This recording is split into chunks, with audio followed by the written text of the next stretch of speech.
After a hard day, I strolled in, expecting a peaceful evening. But instead, I was met by an uncanny stillness, an unnatural quiet that had no business being here. My mom, my wife, my boys, and Peter, best buddy of them all, sat on the couch, with expressionless eyes. The room had an unsettling vibe. There wasn't the typical tension that sometimes lingered when I was around.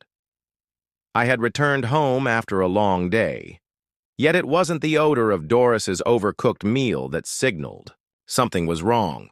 No, it was the way my son sat, rigid, as if bracing for impact. This wasn't about a simple argument. This was deeper. As I tried to read the room, I dropped my briefcase to the floor and rolled my shoulders. "What's wrong?" I inquired, forcing myself to keep my voice calm.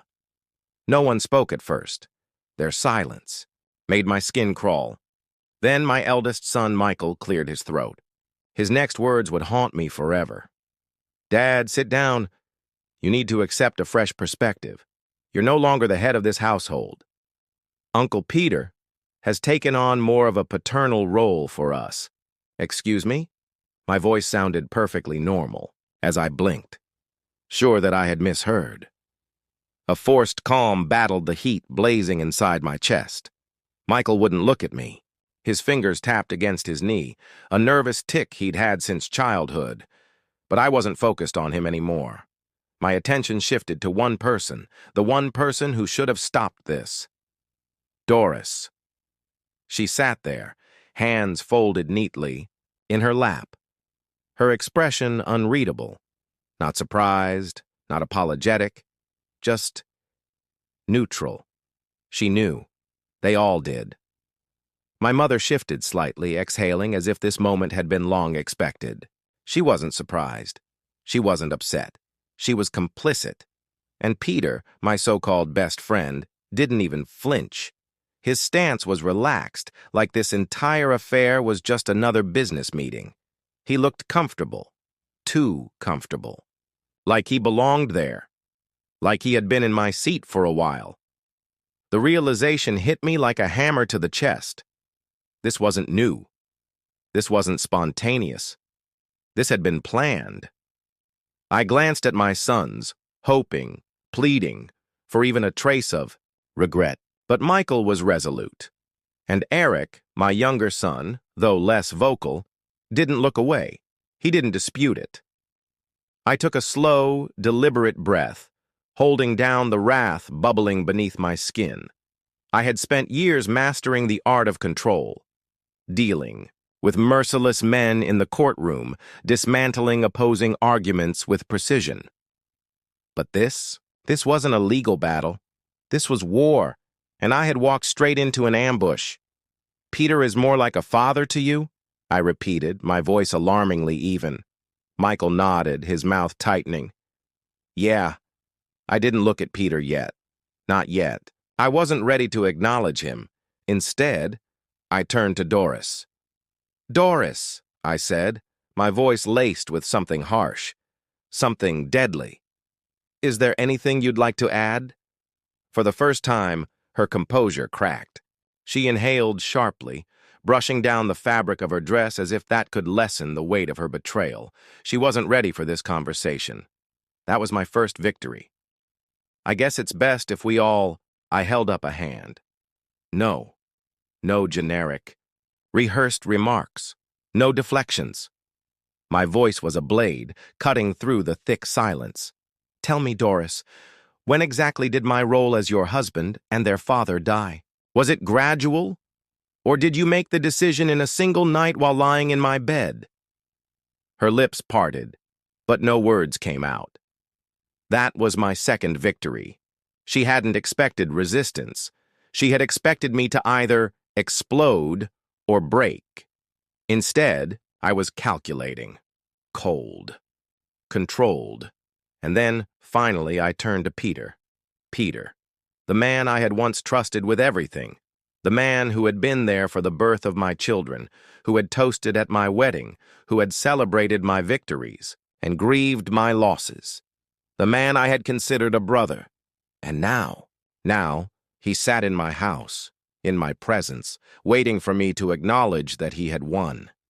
He was waiting for me to lose control. I smiled. A slow, unsettling smile, the kind that made opposing lawyers nervous in the courtroom.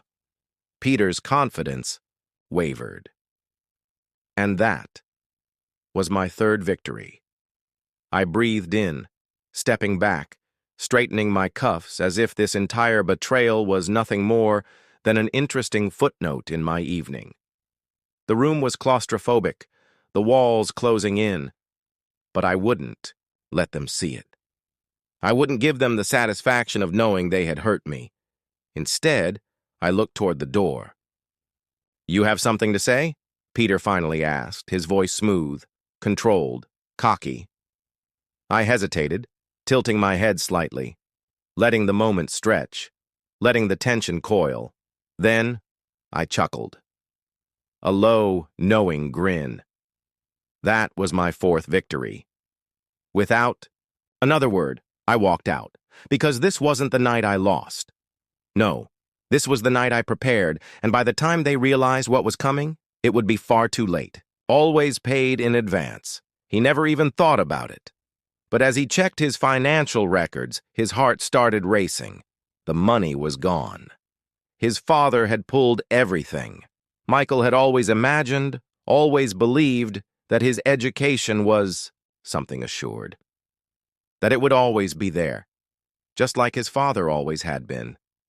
Now, he wasn't so sure about either. He reflected back to what they had told him, only last night. Uncle Peter is more like a father to us.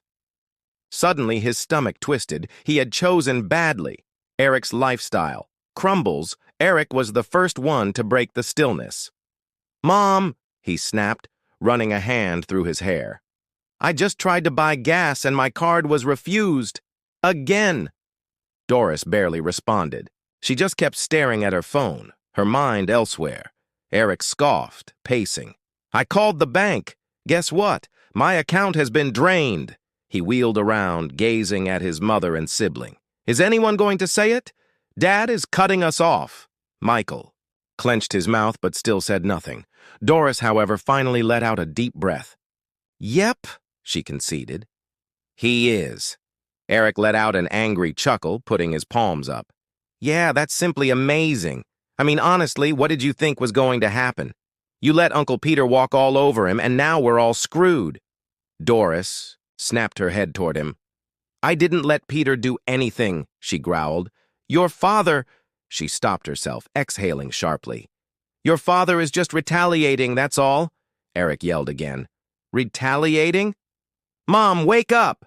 Dad is burning everything. Down!" And for the first time that day, Doris believed it. The phone call that altered everything. When the house phone rang, the entire room went quiet. Doris picked it up so swiftly that she nearly dropped it. "David?" she whispered. But the voice on the other end wasn't David's. It was her mother, and her tone was cutting. "Cruel." "Doris," Margaret said, "are you sitting down?" Doris frowned, grasping the phone harder. "What's wrong?" Margaret exhaled, as if bracing for something big. Then she whispered the words that made Doris's vision waver. "Your father's retirement fund is gone."